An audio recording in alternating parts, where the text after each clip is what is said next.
ओम नमः शिवाय। हर हर महादेव। जय शिव शंभू। देखिए दोस्तों, आप सभी को पता है कि रक्षाबंधन का बहुत ही पवित्र त्योहार आ चुका है और इस बार के रक्षाबंधन को लेकर कई लोगों के दिमाग में कई सारे सवाल हैं कि आखिरकार रक्षाबंधन का त्योहार किस दिन है, हमें रक्षाबंधन का त्योहार किस दिन मनाना चाहिए, रक्षाबंधन के दिन हमें कौन सी गलतियाँ नहीं करनी है, रक्षाबंधन के दिन भाई और बहन को किस दिशा में मुख करके बैठना है और इस दिशा में बैठ कर के आपको भाई की कलाई पर राखी नहीं बांधना है।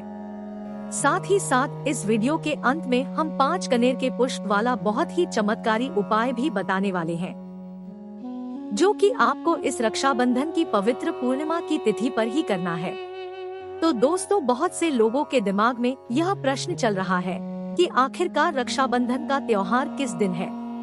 देखिए, आप सभी को पता है कि रक्षाबंधन का जो त्योहार है सावन मास के पवित्र महीने की तिथि पर मनाया जाता है। देखिए, पूर्णिमा की जो तिथि है 30 अगस्त को सुबह 10:58 से शुरू होने वाली है, जो कि अगले दिन यानी कि 31 अगस्त को सुबह 7:05 तक रहने वाली है। यानी कि पूर्णिमा की जो तिथि है वो विशेषकर 30 अगस्त को मानी जाएगी। देखिए दोस्तों, आप सभी को पता है कि 30 अगस्त को सुबह 10:58 से पूर्णिमा शुरू हो रही है। इसी के साथ रक्षाबंधन का त्योहार भी शुरू होगा, लेकिन इस बंधन के त्योहार के बीच में आ गया है भद्रकाल का समय, जो कि पूर्णिमा की तिथि के साथ ही प्रारंभ हो रहा है। यानी कि सुबह 10:58 से ही भद्रकाल का जो समय है वह शुरू हो जाएगा। अब देखिए दोस्तों, यदि भद्रकाल का समय रहता है तो इसमें ना तो हम कोई भी शुभ कार्य कर सकते हैं, ना हम कोई भी त्योहार मना सकते हैं, क्योंकि भद्रकाल में किया गया कोई भी कार्य अशुभ ही माना जाता है।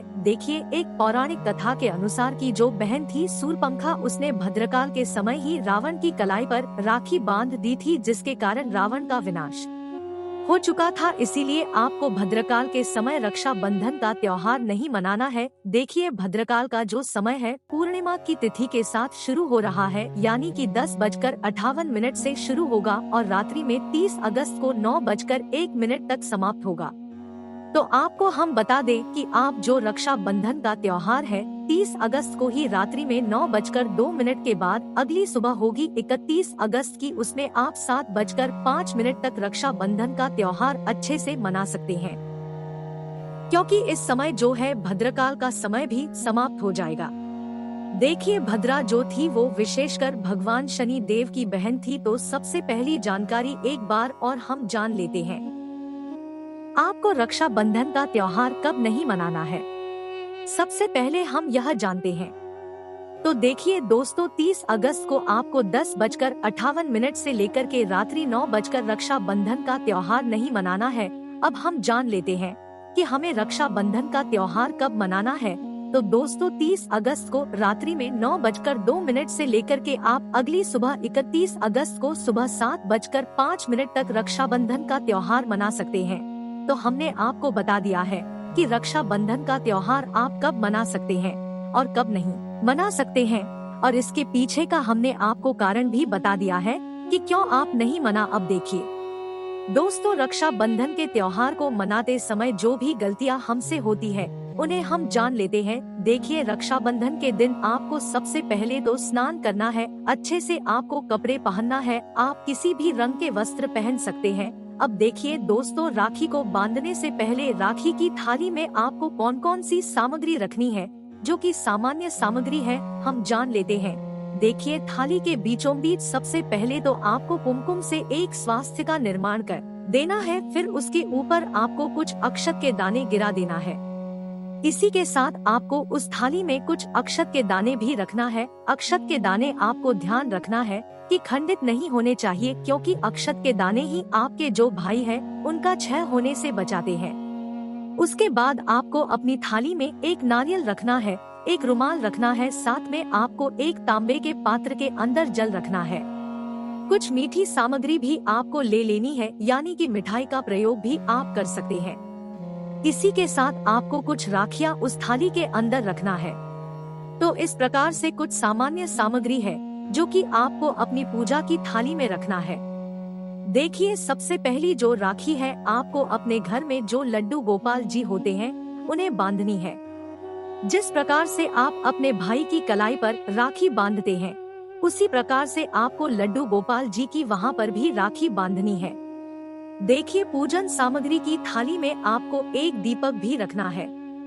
यानी कि सबसे पहली जो राखी है आप अपने घर के मंदिर में अपने भगवान को बांधेंगी, तो आपको उनकी अच्छे से भी उतारना है और फिर उसी के बाद आपको अपने भाई की कलाई पर राखी बांधना है। यानी कि जितने भी आपके घर में भगवान हैं, उन सभी को आपको राखी बांधनी है। चाहे भगवान शिव हो तो उन्हें भी आपको राखी बांधनी है। कहने का तात्पर्य ये है, सबसे पहले आपको अपने घर के जितने भी भगवान हैं उन्हें राखी बांधनी है, उसके बाद आपको अपने भाई को राखी बांधनी है। अब देखिए दोस्तों, आपको एक विशेष बात का ध्यान रखना है कि आपके भाई का जो मुख है आपको कभी भी दक्षिण दिशा में नहीं रखना है। देखिए, आपको अपने भाई का जो मुख है वो पूर्व दिशा की या फिर आप अन्य दिशा में रखकर भी आपके भाई को राखी बांध सकते हैं।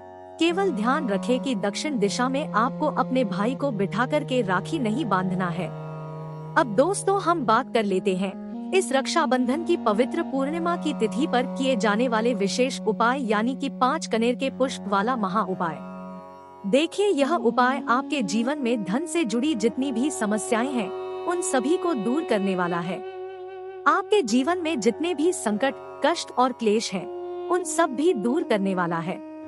और साथ ही साथ जीवन में जो आपके प्रत्येक दिन क्लेश और बाधाएं उत्पन्न हो जाती है उन्हें भी समाप्त करने वाला है। तो देखिए दोस्तों, इस उपाय को करने के लिए सबसे पहले आपको मात्र 5 कनेर के पुष्प लेना है। देखिए, कनेर के पुष्प आप 5 से अधिक भी ले सकते हैं या फिर आप 5 कनेर के पुष्प भी ले सकते हैं। इन्हीं के साथ आपको 2 लोटे जल लेना है। यदि आप 1 लोटा जल लेना चाहते हैं तो आप 1 लोटा भी ले सकते हैं, लेकिन सावन के शेष यानी कि 2 दिन शेष बचे हैं तो आपको कम से कम 2 लोटे जल तो अवश्य लेना है। और इन सभी सामग्रियों को लेकर के आपको पहुंच जाना है भगवान शिव के मंदिर में। तो देखिए दोस्तों, सबसे पहला जो कनेर का पुष्प है आपको भगवान शिव की सबसे छोटी और सबसे प्रिय पुत्री यानी कि माता अशोक सुंदरी वाले स्थान पर आपको पहला कनेर का पुष्प समर्पित करना है। पहला कनेर का पुष्प समर्पित करते समय आपकी जो भी विशेष मनोकामना है उन्हें आपको भगवान शिव के समक्ष रख देना है और इन सभी मनोकामनाओं को परिपूर्ण करने के लिए आपको प्रार्थना कर लेनी है। अब दोस्तों, आपके पास 4 कनेर के पुष्प और बचे हुए हैं। उन चारों कनेर के पुष्प से आपको भगवान शिव के शिवलिंग का अच्छे से श्रृंगार करना है। गुरुजी ने कहा है कि जो भी व्यक्ति सावन की इन पवित्र तिथियों पर इस प्रकार से भगवान शिव के शिवलिंग का श्रृंगार कर लेता है तो उसके जीवन में यदि किसी भी प्रकार का बड़े से बड़ा संकट आने भी वाला होगा तो वह सभी पहले ही टल जाएगा। यदि आपके पास अधिक कनेर के पुष्प है तो पहला जो कनेर का पुष्प है सबसे पहले तो आपको माता शुभ सुंदरी वाले स्थान पर रख देना है। आपकी मनोकामना और अंत में जो आपके पास सारे फूल हैं, उन सभी को आपको शिवलिंग पर अच्छी तरह से श्रृंगार कर देना है।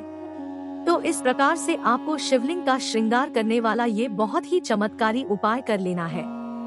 देखिए, रक्षा बंधन की पवित्र पूर्णिमा की तिथि है तो यह उपाय तो आपको करने से चूकना नहीं है। तो देखिए दोस्तों, आज के इस वीडियो में हमने आपको रक्षा बंधन की संपूर्ण जानकारी दी है।